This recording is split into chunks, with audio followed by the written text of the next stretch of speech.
자, 오늘 그럼 오늘부터 이제 여러 시간에 걸쳐서 우리가 공부하게 될 그 어떤 주제는 바로 하나님의 나라와 언약입니다. 언약. 하나님의 나라와 언약은 굉장히 서로 밀접한 관계에 있으며 하나님의 구속사 전체를 이해하는 가장 중요한 틀이다. 그리고 핵심적인 틀이라고 볼 수 있습니다. 자, 우리가 성경 전체의 주제가 뭐냐라고 물었을 때 많은 사람들은 각자의 여러 가지 대답을 할 수가 있습니다. 아마 많은 크리스찬들에게 성경의 주제가 뭐냐라고 물으면은 바로 구원 아니냐. 우리가 모든 사람이 죄에 빠졌기 때문에 죄에 빠진 인간을 구원해내는 그건 하나님의 어떤 역사와 어떤 그 방법, 그리고 또 구원받은 하나님의 자녀들이 이 땅에서 어떻게 살아가야 될 것인가에 대한 하나님의 어떤 지침과 신앙적이고 여러 가지 영적이고 윤리적인 그런 지침과 교훈이 있는 책이 아닌가. 다 맞는 얘기입니다. 다 맞는 이야기지만 그러나 성경 전체를 조망할 수 있는 그리고 관통할 수 있는 더 어떤 거대 주제가 있는데 사실은 우리 인간의 어떤 죄로부터의 구원에만 맞추어서 성경을 이해하는 것은 어떻게 보면 조금 너무 좀 좁은 시각이다. 좁다기보다는 너무 인간 본위의 생각이다. 이 성경 전체는 한마디로 하나님의 어떤 목적, 하나님이 어떤 행하시는 일에 하나님 위주의 어떤 시각에서 바라볼 필요가 있다. 그러면 그것이 무엇이냐? 성경 전체를 관통하는 주제이기도 하고 성경 전체를 가장 잘 들여다볼 수 있는 하나의 윈도우, 그 조망할 수 있는 틀이 뭐냐면 바로 하나님 나라다. 물론 여기에 대해서 뭐 다르게 또 말씀하시는 분도 계시겠지만 제가 보건 데는 그렇습니다. 저뿐만 아니라 많은 사람들이 이제 그렇게 보고 있습니다. 그래서 성경은 단순히 우리의 신앙과 삶의 규범 또 그 어떤 명제적 진리들의 어떤 그것을 모은 것 이상을 담고 있고 사실은 이 창조 세계 전체를 향한 하나님의 어떤 목적과 구속의 역사에 대해서 굉장히 광대하고 포괄적인 어떤 이야기를 가지고 있다. 그래서 이걸 하나님의 얘기고 이것을 하나의 내러티브로 이제 본다는 거죠. 그러면 이제 이 전체의 주제는 뭐냐면은 하나님께서 이 하나님의 나라를 어떻게 회복해 나가시고 그것을 어떻게 완성하여 가시는지. 사실은 우리는 흔히 우리 인간들의 어떤 하나님으로부터 받은 미션을 이야기합니다. 뭐 복음 전도의 미션, 뭐 땅끝까지 복음 전하고 항상 우리의 미션을 생각을 하는데 사실은 그보다 더 큰 어떤 구조와 틀이 있는데 그것은 바로 성경 전체는 하나님이 무엇을 해나가고 계시는지 하나님 위주에서 하나님의 어떤 미션을 나타내고 있다. 그래서 God's 미션에 관한 책이 바로 이 성경 이야기다. 그리고 이 전체 이제 하나님께서 창조하신 이 피조 세계, 물리 세계죠. 물론 영적인 세계도 창조하셨지만 이 물리 세계는 원래부터 하나님이 직접 만드신 목적이 직접 이제 통치하시는 나라로 그렇게 계획되었고 창조된 것이다. 그래서 우리가 하나님 나라의 회복이라고 이야기했을 때 사실은 이 전체 이 물리 세계 안에 든 인간뿐만 아니라 동물들 전체를 포함해서 이 피조계 전체를 구속하시고 그것을 회복하는 것을 의미한다. 우리는 항상 너무도 인간에게만 초점을 맞춥니다. 우리의 인간의 죄사함, 또 죄사함으로부터의 구원, 여기 하는데 사실은 그보다 더 크게 인간의 죄사함 역시 가장 중요한 주제지만 가장 또 핵심적인 주제이기도 하지만 그러나 이 전체 성경의 주제는 바로 이 피조계 전체를 회복시키시고 구속하시는 그 하나님 나라의 회복의 바로 전체 주제다. 그래서 우리가 구속이라는 개념도 그렇죠. 우리는 영어로 리뎀션이라 하지만 이 구속을 우리는 인간의 죄로부터의 구속 혹은 여러 가지 죄로 인한 저주로부터 그죠? 이렇게 구속받는 그 말을 이렇게 좁게 이해를 합니다. 그러나 진정한 구속의 의미는 하나님이 창조하신 전체 창조 세계 안에서 그분의 어떤 통치와 임재가 온전히 회복되는 것을 구속이라고 합니다. 인간에게만 포커스 맞추는 게 아니라 전 피조계에 사실은 물론 우리는 뭐 영적으로 하나님 다 어디나 계시고 임재하신다고 하지만 그러나 하나님의 임재와 통치가 우리가 보는 이 모든 피조 세계 안에 지금 온전히 구현되고 있는가 그건 아니죠. 왜냐하면 죄로 인해서 타락한 세계이기 때문에 저주가 있고 온갖 그런 재해가 있고 또 불행들이 있습니다. 이 피조계 전체가 사실은 신음하고 있는 거죠.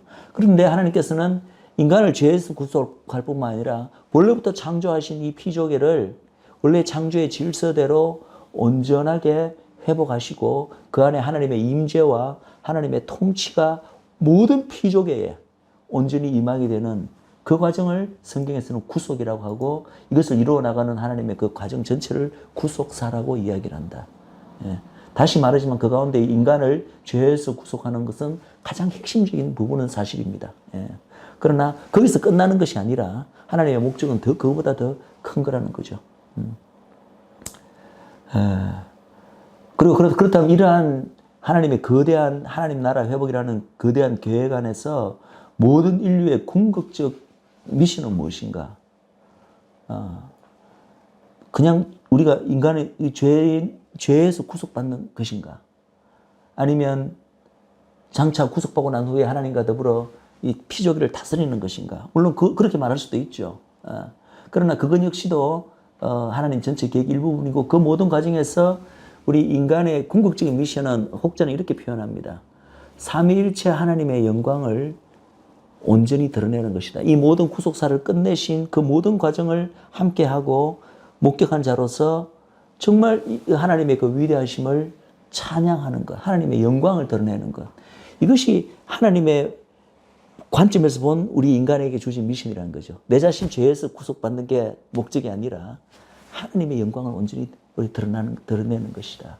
이러한 어떤 개념들이 이제 일부라도 좀 드러나 있는 구절들이 예를 들어서 이제 에베소서를 보시면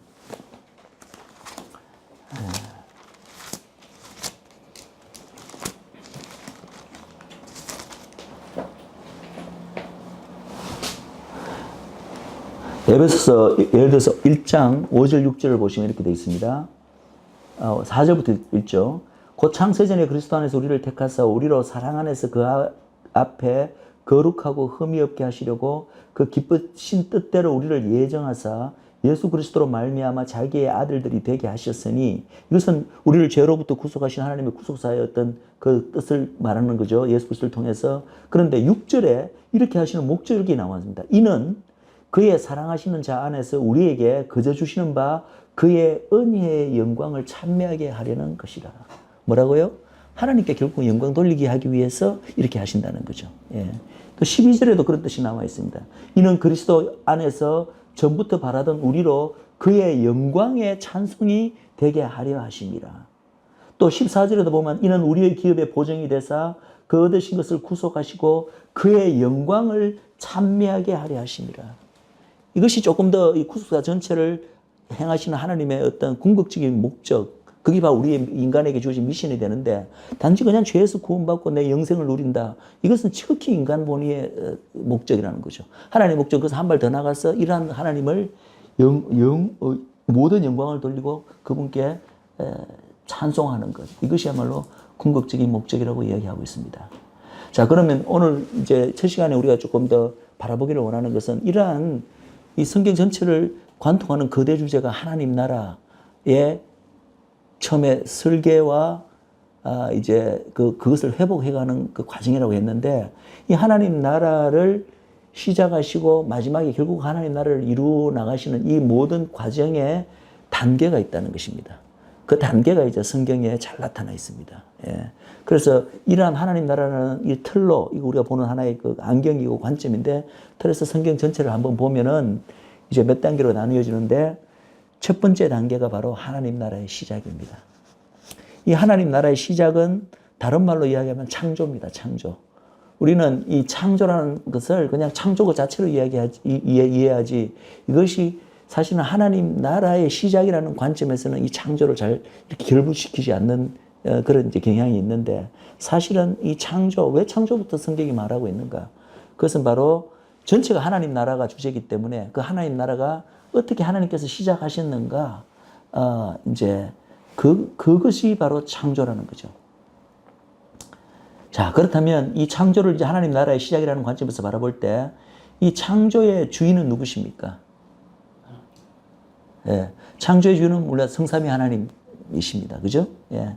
그런데 특별히 성경은 물론 성삼위 하나님께서 다 참여하신 걸 우리가 압니다. 예, 그러나 어쩌면 이 창조의 가장 핵심적인 포션을 차지한 어떤 그 주인은 바로 성자 하나님이 아닌가라는 그런 것을 나타내는 성경 구절들이 있습니다. 예를 들어서 이제 골로새서를 보시면, 자, 골로새서 우리 1장을 보시겠습니다. 골로새서 1장을 보시면 우리가 잘 아는 구절입니다. 1장 19절에서 20절 보시면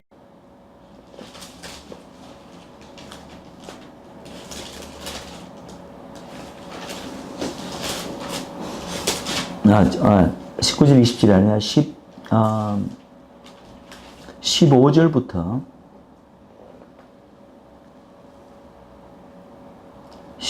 18절. 예.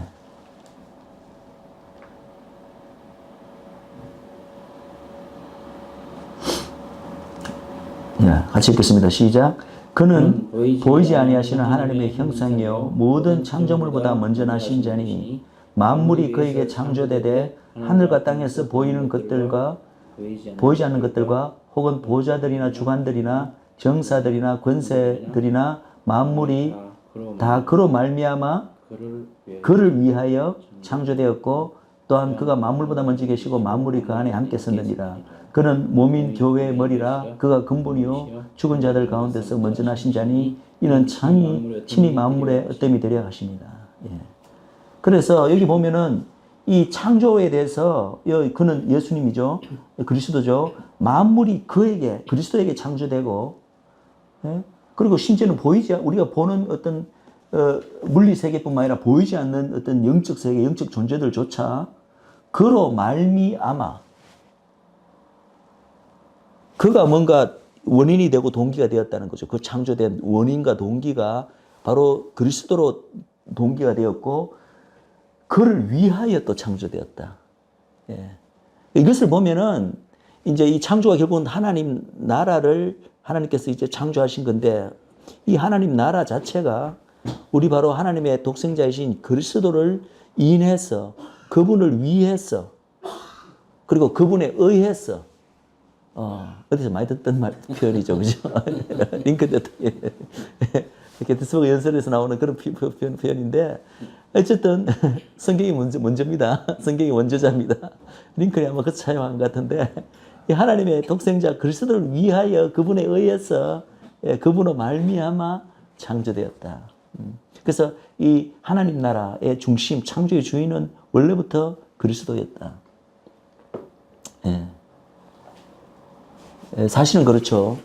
우리가 흔히 나라라는 개념을 이야기할 때 세속에서도 나라를 이야기하면 항상 세 가지 요소가 있다고 이야기를 합니다. 주권이 있고, 영토가 필요하고, 국민이 있는 거죠. 그죠? 예. 자, 그러면 이제 가장 쉽게는 영토가 그럼 어디냐? 제가 창조를 하나님 나라라고 이야기했습니다. 그래서 태초에 천지를 창조하시느니라. 이 하나님께서 인간이 국민들이 거하는 데가 바로 그 영토잖아요. 그죠? 이 국민들이 어디 거합니까? 하나님 나라의 국민들은 바로 곧 인간들이고, 그죠? 물론 이제 궁극적으로 구속받은 인간들이지만 애초에 하나님 나라로 시작하셨을 때 인간 창조가 결국은 이 하나님 나라의 시민을 창조하신 거예요. 무슨 말인지 아시겠죠? 하나님 나라는 관점에서 하나님 나라의 시민을 창조하신 것이 바로 인간들이고, 그럼 인간들이 거하는 그 영토가 어디예요? 무대가. 바로 이 좁게는 지구 전체요. 예, 피조계 전체요. 물리세계고, 어쩌면 나중에 하나님의 구속가 끝났을 때는 이 인간들이 있는 이 하나님 나라의 무대가 단순히 지구가 아니라 온 우주로 넓어질지도 모르죠. 뭐 그것을 이렇게 암시하는 그런 성경 구절들이 있습니다. 그래서 그러한 영토로, 하나님 나라의 영토로 바로 이 물리세계, 지구를 포함한 물리세계를 창조하셨고, 인간은 거기에 이제 하나님과 영원한 그 통치를 받으면서 한편으로는 그래서 통치를 받을 뿐만 아니라 하나님과 아주 깊은 어떤 사랑의 친밀한 교제를 나누는 대상으로 인간이 창조되었다. 그러면 주권은 원래부터 봤지만 아까 좀 전에 봤지만 바로 그리스도를 위하여 하나님의 아들을 위하여 그분으로 말미암아 창조된 것이다. 즉 본래 하나님께서는 영적인 분이시잖아요. 하나님의 영이시라. 그죠? 그래서 이 피족의 이 물리 세계가 창조되기 전부터 우리 성부, 성자, 성령 하나님께서는 우리가 말하는 그 개념을 참 왜냐하면 이 시간이라는 개념조차도 이 하나님 나라 물리 세계가 시작되면서 물질뿐만 아니라 시간도 그때 시작되었습니다. 무슨 말인지 아시겠죠? 태초에라는 말은 창세기 1장의 태초에라는 말은 창조가 시작되던 그 순간을 말하는 거예요. 즉 물리 세계가 시작되던 그 순간을 말합니다. 그리고 이 물리 세계는 우리가 이해하는 시간이라는 개념도 그게 물리 하나의 물리량이거든요. 물리학에서는 이 3차원 외에 4차원으로 네 번째 차원으로 시간을 듭니다. 그리고 시간 역시도 하나의 3차원처럼 물리량으로 물리 어떤 개념으로 수식적으로 다 표시되고 나잖아요. 그것 자체가 이미 창조부터 물리세계 시작부터 시작된 게 이 시간인데 그러면 그 창조가 있기 전에부터 우리가 알잖아요. 성부 하나님과 성자 하나님과 성령 하나님은 계신 것이다. 시간도 없던 그 시기부터 있었다는 거죠. 시기라고 부르는 것 자체가 이미 시간적 개념이기 때문에 말을 하기가 좀 어려운데 어쨌든 우리가 감히 인간으로 이 시간 안에 갇혀서 하는 시간 안에 속박받는 우리 인간으로서는 상상하기 전 어떤 그런 단계부터 하나님이 계셨는데 영원전부터 계셨는데 그런 의미에서 이 요한복음 1장하고 창세기 1장이 차이가 납니다. 창세기 1장은 태초에 하나님이 천지를 창조하시니라. 요한복음 1장 어떻게 됐죠? 태초에 말씀이 계시니라. 그죠? 어쩌면 아마 사도 요한은 요한복음을 적을 때 창세기 1장 1절을 의식했을 거예요. 그래서 의도적으로 그 비슷한 표현을 사용했는데 사실은 궁극적으로 따져보면 이게 차이가 같은 태초라고 우리나라 말로 번역됐고 영어로도 뭐 in the beginning 이렇게 됐지만 그 태초란 단어가 가지는 의미가 차이가 난다고 이야기합니다. 창세기 1장 1절의 태초는 바로 창조를 시작하던 순간부터 말하는 거예요. 물리세계가 시작된 순간, 시공이 시작되던 순간. 그때부터 이제 천지와 하늘과 땅을 창조하셨는데 요한복음 1장에서 말하는 태초는 시간도 없고 물질세계도 없던 그 이전의 영원한 상태를 말해요. 그때부터 말씀이 계셨다. 그 말씀은 바로 그리스도인 걸 우리가 압니다. 그죠? 그래서 거기에 어떤 차이가 있습니다. 그래서 하나님께서 영원전부터 영이신 분이고 물리세계가 필요 없으신 분이에요. 그분이. 그냥 성삼위일체께서 그분부터 계셨고 그 자체로 완벽하신 분이 왜 그런 물리세계를 하나님의 나라의 무대이자 영토인 물리세계를 왜 창조하셨나? 그 이유는 결국은 그분의 독생자이신 예수 그리스도가 친히 왕이 되어서 통치하시는 그 하나님 나라를 목적으로 이 물리세계를 창조하셨다. 즉 물리세계의 이 창조와 하나님 나라의 시작을 바로 이렇게 결부시킬 수 있는. 그리고 그 하나님 나라는 일단 왕이 있어야 되잖아요. 우리가 조금 전에 세 요소를 이야기할 때 그게 바로 세 번째 요소죠. 주권입니다. 주권은 이 하나님 나라의 주권은 우리처럼 민주주의에 의해서 뭐 국민이 주권자가 아니고 다수결에 의해서 되는 주권자가 아니라 철저하게 오직 그분의 독생자이신 예수 그리스도께서 바로 그 나라의 왕이 되시고 그리고 그분의 주권자이시자 그 통치하시는 그 법이 나라에는 법이 있어야 되잖아요. 그 법은 주권으로부터 나오는 것인데 우리는 그냥 뭐 민주주의 투표에 의해서 법을 정하는 거지만 그 법은 철저하게 하나님의 법이고 주권자이신 예수 그리스도로부터 나오는 것이다. 그래서 그 주권자이신 예수 그리스도에 의해서 통치할 목적으로 피조계가 창조되었고 하나님 나라의 무대로 그리고 그 하나님 나라에는 반드시 신민이 있어야 되잖아요. 국민이 있어야 되잖아요.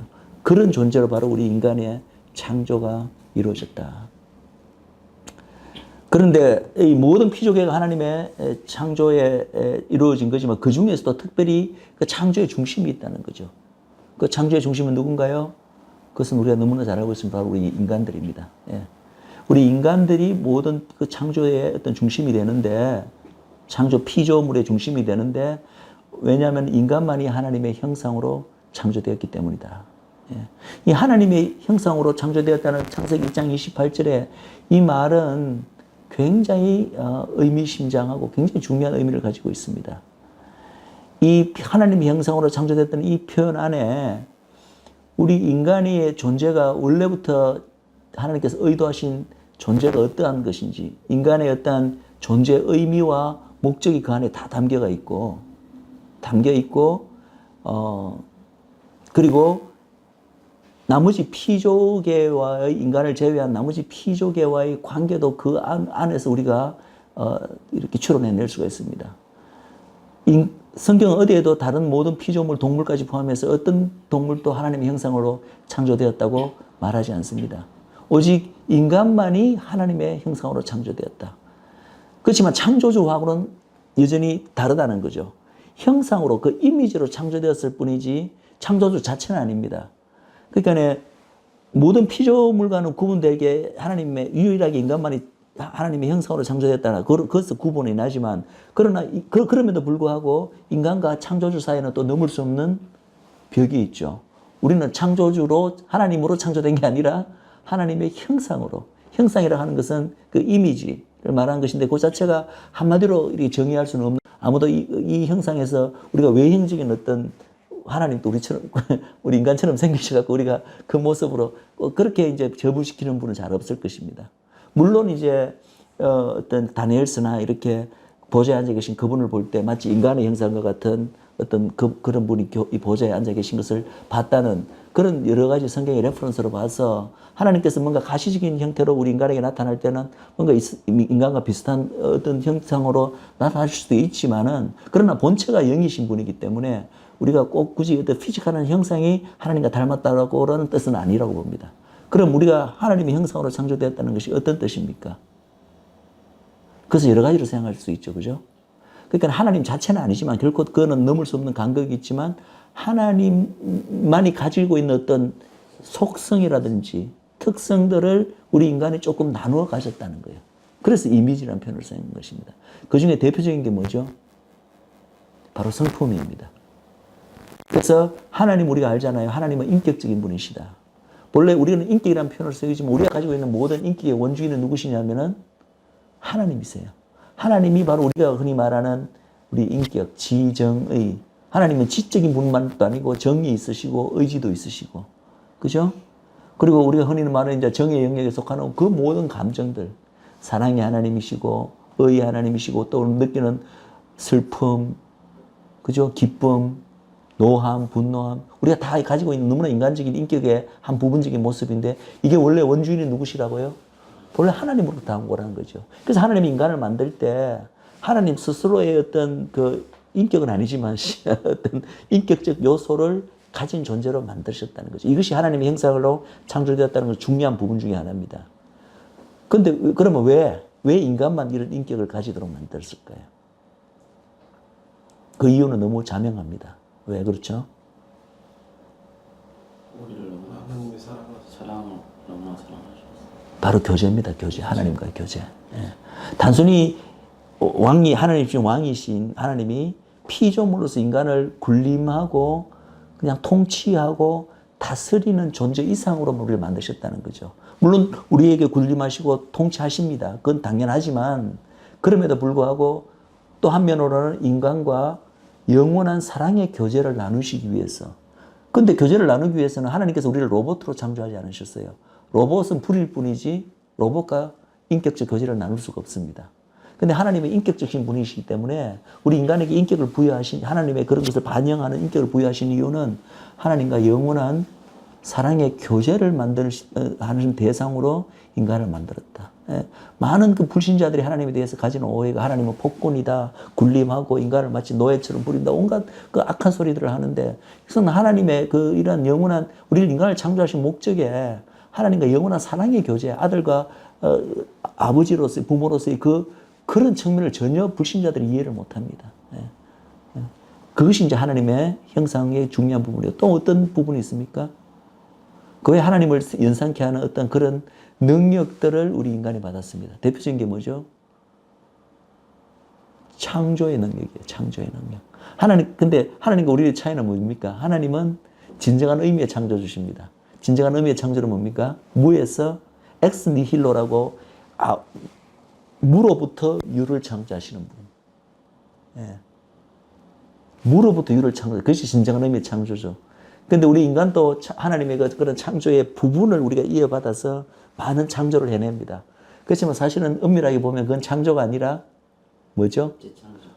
재창조라고 불려요. 모디피케이션이에요. 모디피케이션. 하나님이 이미 기존으로 무에서 창조할 인류를 창조하신 능력은 인간에게 없습니다. 하나님이 이미 만드신 그 창조물들을 잘 연구하고 이용해서 그것을 좀 더 유용한 형태로 폼으로 모디파이 하는 걸. 그래서 우리는 창조라고 부릅니다.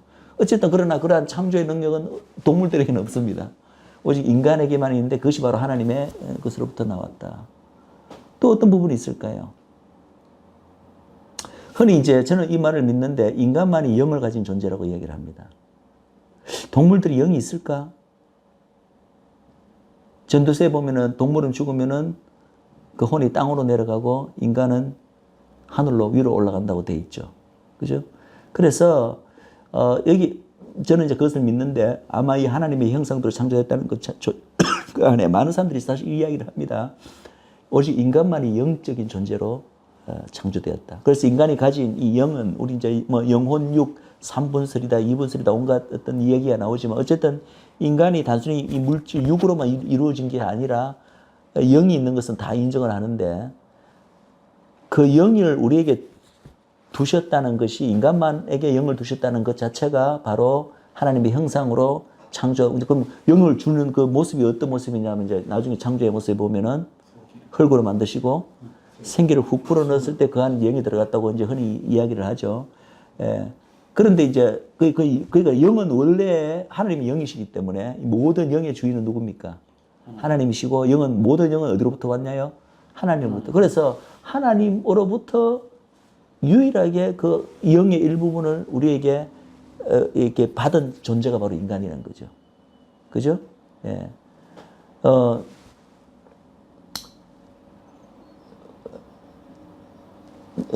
히브리 말로 여기 이제 아담과 이브는 이제 또 이렇게 부르지만 남자 여자라 부를 때는 이시와 이샤라고 부릅니다.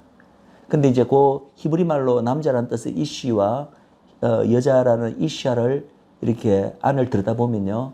그 안에 불이 있어요. 불이라는 단어가 있어요. 불이라는. 이 불이 이제 혹자는 이 하나님의 영과 관련된 하나님은 불이시다. 소멸하시는 불이시다. 이런 표현을 쓰잖아요.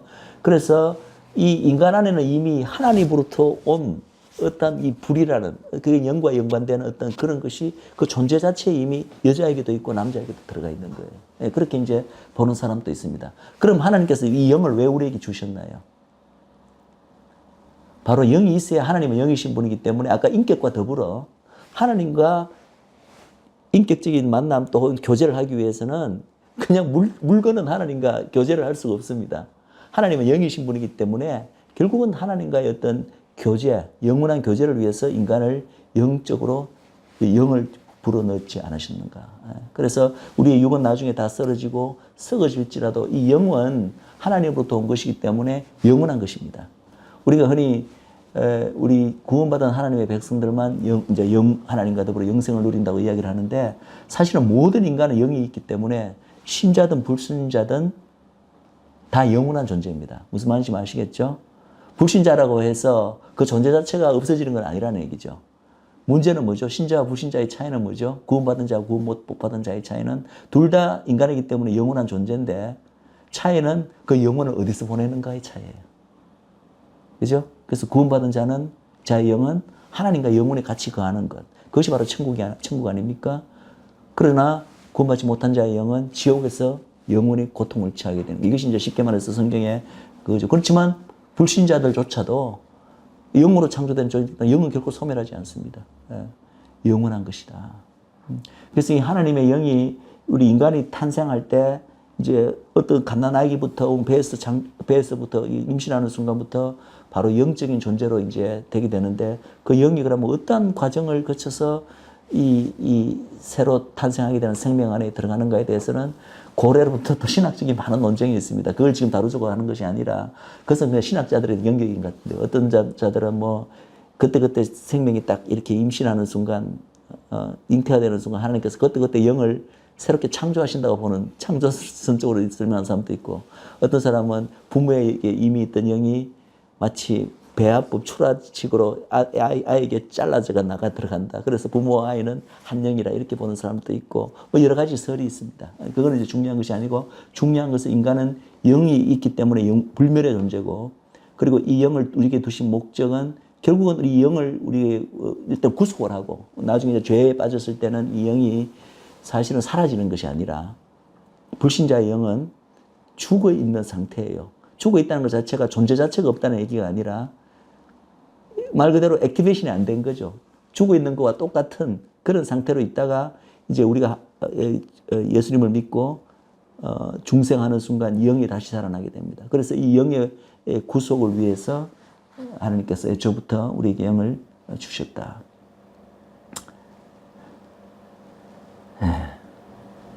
그래서 인간만이 하나님의 형상으로 창조된 것에 이러한 이 모든 의미를 그 안에 다 포함하고 있다. 자, 그렇다면 이 하나님의 형상으로 창조된 인간과 하나님의 관계는 한편으로는 하나님의 통치를 받는 하나님 왕국의 시민이기도 하고 또 다른 면으로는 하나님과 단순한 통치를 받는 것이 아니라 인격적인 교제를 이어가는 어떤 아주 친밀한 어떤 그런 존재로 되었다고 이야기했죠. 그럼 이 인간과 나머지 피조계와의 관계는 어떤가요? 인간과 피조의 관계는 인간만이 근데 하나님의 형상으로 창조됐다고 했습니다. 이 인간의 나머지 피조계의 관계를 한마디로 이제 이렇게 단어로 표현하면은 하나님의 임재 앞에서 이 세상을 진정한 모든 피조계의 왕은 하나님 예수 그리스도십니다. 그럼에도 불구하고 예수 그리스도 앞에서 하나님 임재 앞에서 인간은 이 나머지 피조계에 대해서 그것을 다스리는 역할을 받았어요. 진정한 왕은 하나님 한 분이시지만 그분의 그 다스리는 것을 위임받아서 피조계를 다스리는 청지기, 어떤 의미에서는 부통치자. 그래서 이러한 개념이요, 참 재밌게 계시록에 나타난 개념이 바로 왕노릇한다는 개념이에요. 우리가 나중에 부활한 성도들이 다 부활한 몸을 입고 예수 그리스도와 더불어 세세토록 이 땅 위에서, 중요한 건 이 땅 위에서라는 표현이 반드시 들어갑니다. 좀 이따 나중에 조금 하나님 나라할 때 구체적으로 보겠지만 이 계시록에서 분명히 그 왕노릇하는 장소가 이 땅 위라고 이야기를 합니다. 이 땅 위에서 세세토록 예수 그리스도와 더불어 왕노릇하리라 라고 되어 있습니다. 그 왕노릇하는 것이 바로 이 청지기적 역할을 감당한다는 거죠. 그런데 그 왕노릇한다는 이 피조계의 이러한 인간의 어떤 의미에서는 주인된 주권적 어떤 그 묘사가 창세기부터 나오는데 바로 아담과 이브에게 이 에덴 동산을 창조하시고 이제 2장을 보시면은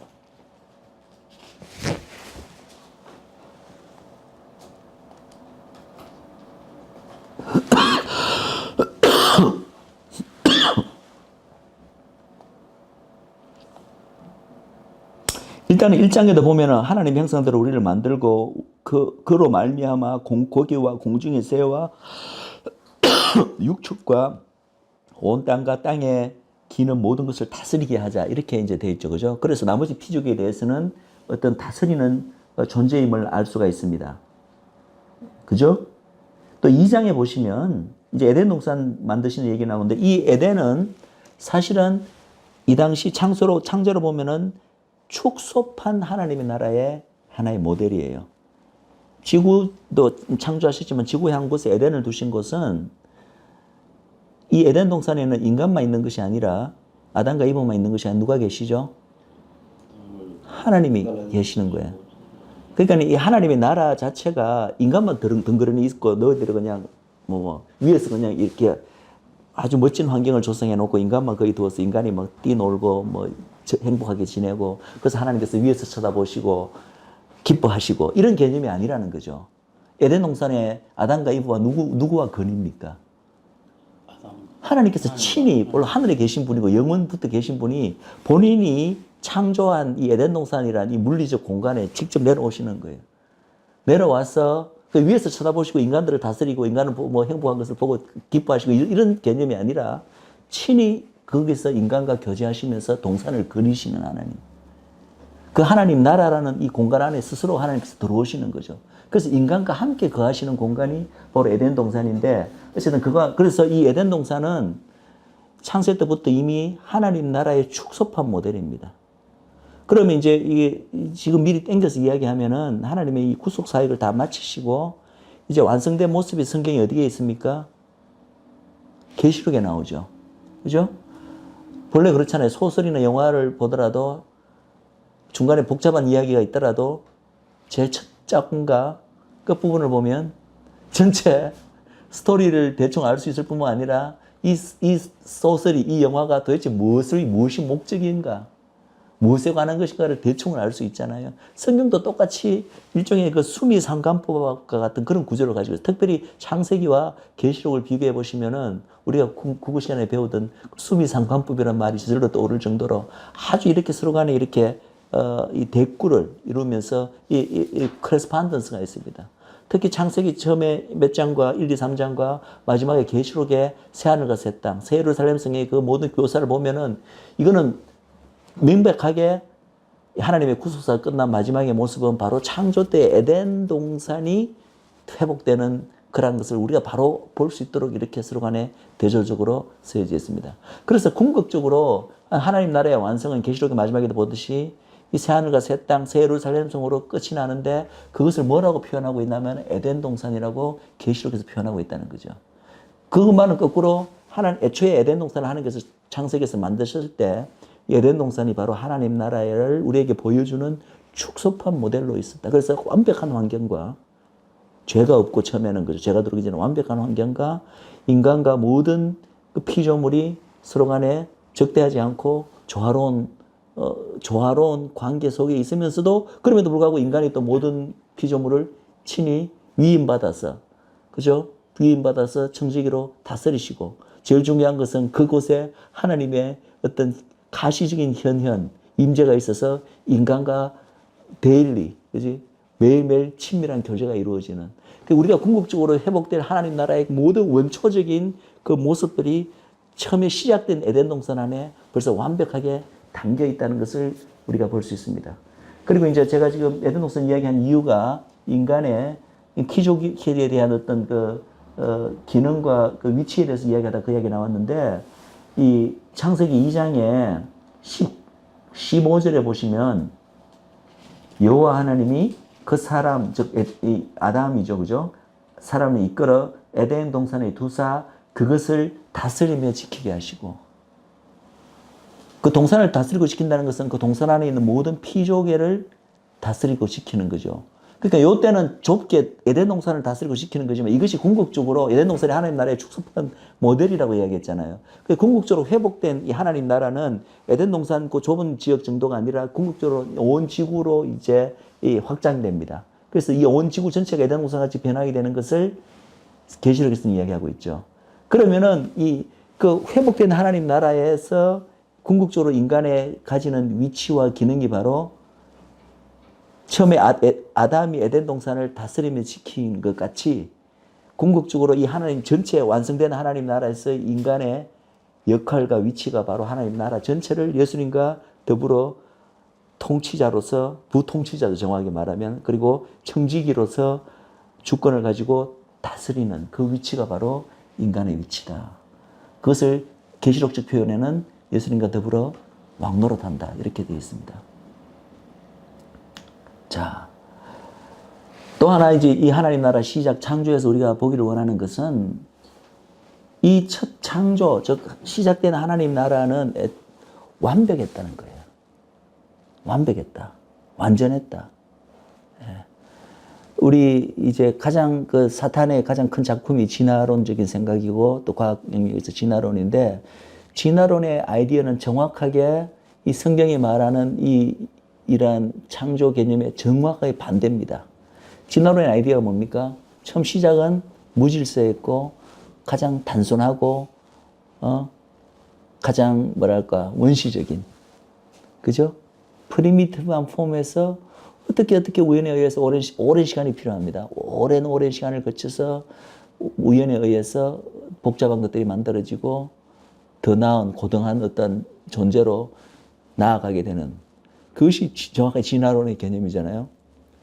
그 개념은 biological evolution, 그 생물학적 진화뿐만 아니라 사실은 우리가 지금 늘 이야기하는 천체 물리에서도 마찬가지예요.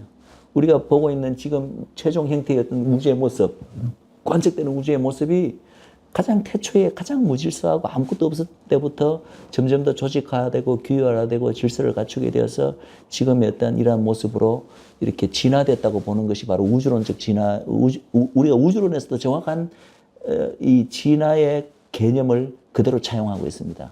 그런데 성경의 개념은 다릅니다. 처음부터 하나님께서 모든 것을 완벽한 형태로 창조하셨어요.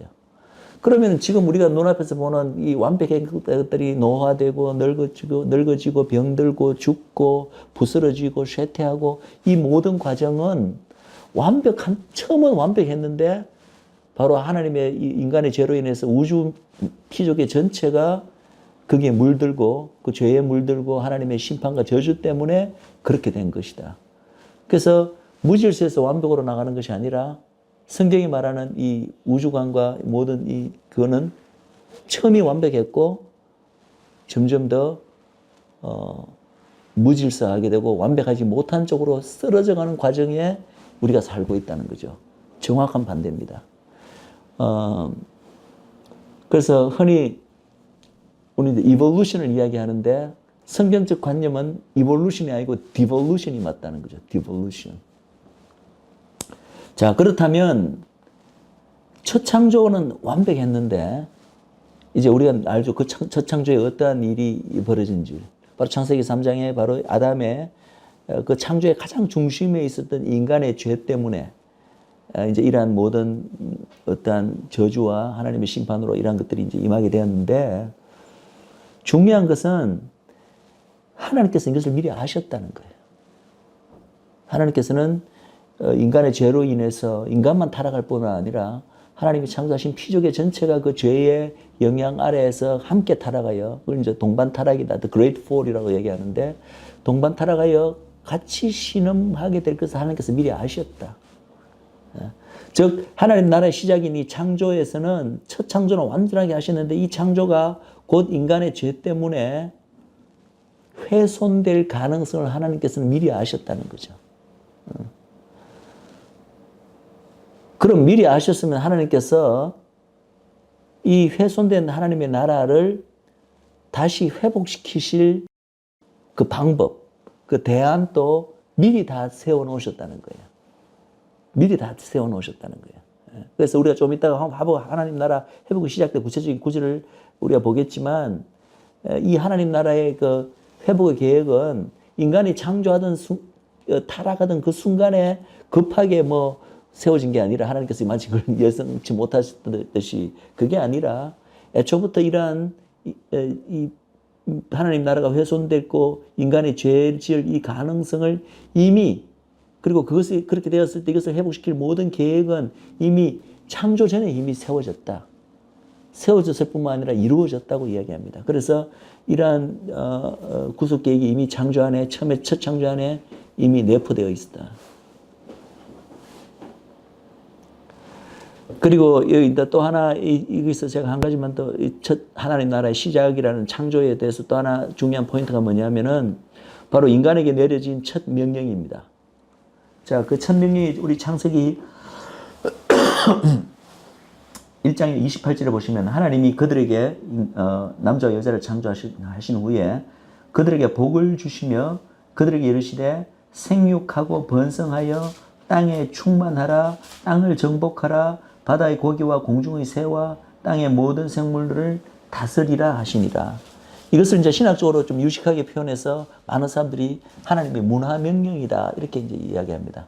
말음이 이름 자체가 문화 명령이니까 뭐 우리가 알고 있는 뭐 문학, 예술, 뭐 과학, 철학 무슨 문화 이렇게 인간의 활동 영역을 이렇게 나누어서 문화라는 표현을 쓸 때 그하고 연결짓는데 그보다는 훨씬 더 큰 개념입니다. 이 문화의 명령이라는 개념은. 자, 이 인간에게 이때는 아직 죄가 들어오기 전입니다. 그죠? 들어오기 전에 이런 문화명령을 주셨어요. 문화명령이 다시 뭐죠? 이게 근데 중요한 것은 이 문화명령이 단순히 명령이라고 하면 좀 우리가 듣기에 좀 어감이 조금 안 좋지만 사실은 이게 우리 인간에게 복을 주신 거라는 거예요. 그래서 처음으로 하나님이 그들에게 복을 주셨다. 복을 주신 내용이 인간에게 문화명령을 수행하게 하는 것이 인간에게 복을 준 행위라는 거죠. 이 성경에서는 어떤 단어가 처음 쓰이는 것이 굉장히 중요합니다. 많은 분들이 이 어떤 이런 성경적 원리를 발견하고 이제 그 이야기를 하는데 그게 뭐냐면은 어떤 성경에서 중요한 그 개념에 해당되는 그 단어가 도대체 이게 성경적으로 어떤 뜻이냐, 정확한 뜻이 뭐냐, 데피니션이 뭐냐고 했을 때는 그 단어가 처음 쓰여진 그 앞뒤 컨텍스트에서 그 단어의 뜻이 정의된다는 거예요. 그것이 굉장히 중요합니다. 예를 들어서 우리가 하나님은 사랑이시다. 그죠? 그럼 사랑이라는 단어가 처음에 언제 성경에 등장한지 아십니까? 하나님은 사랑의 하나님이시니까 굉장히 빨리 등장하는 것 같죠? 그런데 꽤 늦게 등장합니다. 하나님이 사랑이라는 단어가 언제 등장하냐면은 창세기 22장 돼야 처음으로 등장해요. 근데 창세기 22장에 어떤 사건이 있었습니까? 우리 잘 아는 사건입니다. 하나님이 아브라함에게 이삭을 모리아산에서 희생제로 바치라고 할 때 그때 처음 등장합니다. 그때 하나님께서 아브라함에게 나타나셔서 이렇게 명하시죠. 이삭을 그냥 이삭이라고 하지 않고 내 사랑하는 독자 이삭을 모리아산에 가서 바치라고 합니다. 그냥 내 아들이라 부르지 않으세요. 그냥 내 아들만 해도 아브라함이 얼마나 마음이 아프겠습니까? 그죠? 100년 만에 어떤 독자 이삭 아들을 바치라고 하는데 그런데 하나님께서 그것만으로 부족하셨던지 더 아브라함의 가슴을 칼로 푹 쑤십니다. 뭐라고 표현하냐면 그냥 내 아들이라 부르셔도 됐을 걸 내 사랑하는 그것도 하나밖에 없는 독자 이삭을 바치라고 이렇게 말씀하시죠. 예. 거기서 사랑이라는 독자는 말 없나요? 제가 잠깐 착각했는지 모르겠는데 있습니까? 예, 그렇죠, 그죠? 예. 내 사랑하는 독자 있어요. 예. 그것도 참 이상하잖아요. 그 전에 이미 육신적으로는 이미 이삭의 형 이스마엘이 있는데 하나님의 눈에는 이삭이 독자인 거야. 그거는 아주 중요한 이 장자권과 이 언약의 라인의 어떤 개념이 있습니다. 그건 이제 앞으로 제가 설명할 텐데 하나님의 눈에는 이삭이 독자인 거예요. 이스마엘이 있음에도 불구하고. 중요한 것은 여기서 사랑이라는 단어가 처음 쓰였다는 거죠. 그러면 제가 뭐라고 말했죠? 어떤 성경에서 어떤 단어가 처음 쓰였을 때 뭐 100%다 그런지는 저도 모르겠어요. 굉장히 중요한 단어는 참 의미심장하게도 그 단어의 성경적 의미를 디파인해 줍니다. 그럼 여기서 사랑이라는 단어가 처음 나왔기 때문에 여기서 디파인되는 사랑의 의미는 뭡니까? 성경적 사랑, 인간적 사랑이 아니라. 바로 이 사랑이 언제 쓰이냐면은 사랑하는 독자를 어떻게 합니까? 바치는, 희생시키는 그 컨텍스트에서 사랑을 쓰였다는 거죠. 즉 하나님의 사랑은 어떤 사랑이다? 내 것을 주장하는 사랑이 아니라 철저하게 희생의 사랑이다. 라는 것을 보여주죠. 컨텍스트에서. 여기서 성경이 말하는 사랑입니다. 나의 유익을 구하지 않고 철저하게 오히려 나의 가장 소중한 것을 내어주는 그것이 성경적 사랑이다. 재밌게도 두 번째 사랑이라는 단어가 언제 쓰인지 아십니까? 요 몇 장 후에 등장합니다. 바로 그 왜 아브라함이 아들 이삭의 철을 구하러 누굴 보냅니까? 엘리에젤을 보내서 누구를 구하죠? 리브가를 데리고 오잖아요. 그럼 리브가가 이제 엘리에젤 따라서 왔는데 그때 이삭이 황혼역에 저기 들판에서 이제 일하고 있다가 저 멀리서 리브가가 오는 것을 바라봅니다. 그럼 이제 리브가가 저 사람 누구냐 했을 때 엘리에젤이 저분이 바로 이제 우리 주인이십니다. 소주인, 작은 주인이십니다 했을 때 리브가가 자기 남편 될 사람인 걸 알고 급히 내려서 얼굴에 이렇게 면박을 해서 가리는 장면이 나옵니다. 이것도 굉장히 프로페틱하고 영적인 장면이에요. 바로 리브가는 예수 그리스도의 신부를 상징하고 이삭은 예수 그리스도를 상징합니다. 그래서 이 예수님과 이 예수님의 신부인 교회가 나중에 페이스 투 페이스로 처음 만나게 되잖아요. 페이스 투 페이스로 만나기 전까지는 신부의 얼굴에는 유대인 결혼식에도 그렇지만 항상 이렇게 남편한테만 처음으로 페이스 투 페이스로 얼굴을 드러내기 전에 얼굴을 가리게 되어 있습니다. 이것이 바로 교회의 어떤 신부된 교회의 영적인 어떤 뭐랄까 그것을 나타냅니다. 실제로 유대인들 그 결혼식에다 보면은 신부가 이제 아버지를 따라서 신랑을 처음 만날 때는 이제 이렇게 그때도 약혼하는 과정인데 그때는 이제 이렇게 보이다가 약혼 딱 돼갖고 신랑이 이제 나중에 결혼식까지 잠시 떠나게 되는데 그 사이에는 신부가 항상 물론 집안에서야 벗고 있겠지만 집 밖에 나가서는 다른 사람들 앞에서는 얼굴을 가리고 있어요. 왜 그렇죠? 그 가린다는 의미는 뭡니까? 다른 사람한테는 내 얼굴을 안 보여주겠다는 얘기잖아요. 다른 남자들은 이제 내 얼굴을 못 본다는 얘기예요. 오직 내 신랑과 페이스 투 페이스로 마주볼 때는 그분만이 나의 얼굴을 볼 수가 있고 그 자체가 이미 얼굴에 뭘 쓰고 다니면은 사람들이 어떻게 생각합니까? 저 여자는 주인이 있는 여자야. 탐을 낼 수도 없고 건드리지도 못하고 물론 외부 사람에도 그런 것을 알리는 역할을 하지만 본인 스스로도 나는 항상 이미 내 남편이 정해진 자고 다른 어디에도 내가 내 얼굴을 드러내지 않겠다. 내 눈길을 주지 않겠다는 것에 어떤 신부의 정결의 상징이기도 하죠. 어쨌든 그걸 예표하는데 중요한 것은 그때 이삭과 그 만나는 그 시기도 좀 굉장히 의미심장합니다. 저는 그것을 영적으로 보는데 황혼 무렵에 만납니다. 스가랴서 이제 13장에 보시면은 수수께끼와 같은 그날이 나는데 오직 여호와께서만 아는 그 한날에 대해서 이야기하는데 그때가 저녁 시간이라고 이야기를 합니다.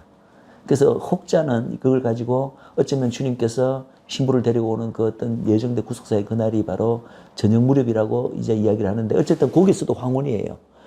황혼인데 이제 처음 만나죠. 그죠? 리브가와 이삭이 만납니다. 그는 영적으로 예수님과 교회가 만나는 것을 예표하는데 이런 표현이 나옵니다. 이삭이 그 리브가를 그때 아마 이삭은 어머니 사라를 잃었어요. 예. 그래서 마음이 굉장히 상심해가 있었는데 어쨌든 리브가를 맞아들여서 자기 모친의 장막으로 맞아들이고 리브가를 사랑하니라. 그러니까 이 사랑이라는 단어가 두 번째 등장할 때거든요. 두 번째 등장하는 컨텍스트는 어떤 컨텍스트입니까?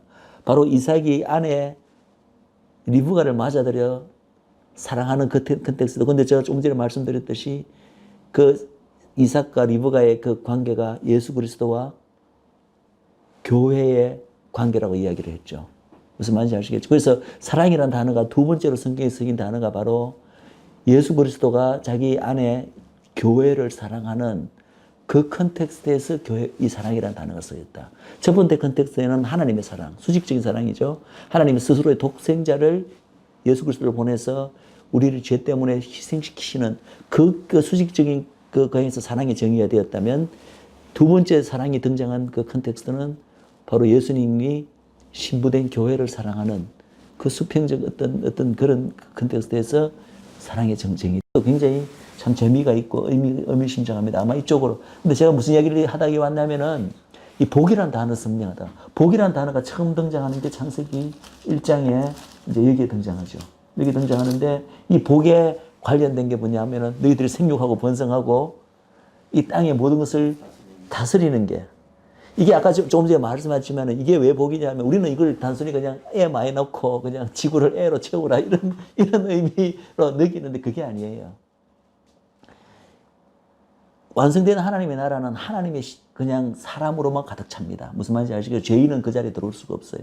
하나님의 궁극적으로 인간에게 주시는 가장 큰 복은 그 복 때문에 피조개를 엄청나게 아름답게 처음에 만드셨고 나중에 회복된 피조개를 정말 천국으로 만들어 놓으신 거예요. 인간을 위해서. 모든 피조개는 인간을 위해서 인간이 중심이기 때문에 인간에게 어떤 물론 더 크게는 하나님의 영광이라고 볼 수 있지만 어쨌든 인간의 입장에서 본다면 인간에게 엄청난 그 유익을 주기 위해서 창조하셨습니다. 근데 그 피조개에 하나님께서 구속받은 백성들이 몇 명만 구속받아가 누리는 걸 하나님 기뻐하지 않으세요. 그 피조개를 우리 구속받은 인간들이 되도록 많으면 많을수록 그 번성회가 성육에서 가득 채우면 좋으신 거예요.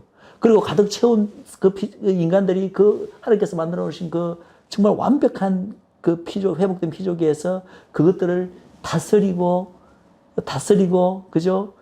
즐기고, 우리나라 영어로 치면 인조이하고 향유하고 누리기를 바라시는 거예요.